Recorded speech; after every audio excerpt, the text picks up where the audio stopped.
আসসালামু আলাইকুম। আশা করি সবাই ভালো আছেন। দেখতে পাচ্ছেন ঢাকা আশুলিয়া এলিভেটেড এক্সপ্রেসওয়ের কামারপাড়া অংশের কাজ।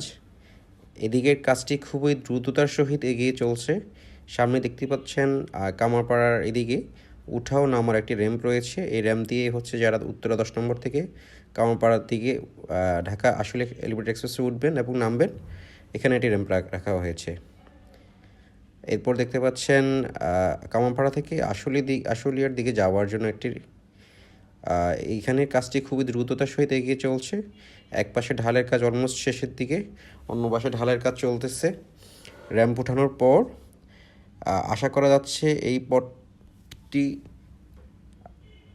2025-এর মধ্যে শেষ করা হবে এবং যোগাযোগের জন্য খুলে দেওয়া হবে। যাতে করে হচ্ছে ঢাকা থেকে যারা হচ্ছে উত্তরার দিকে আসা যাওয়া করবেন তাদের জন্য উঠা ও নামাটা খুব ইজি হয়ে যাবে।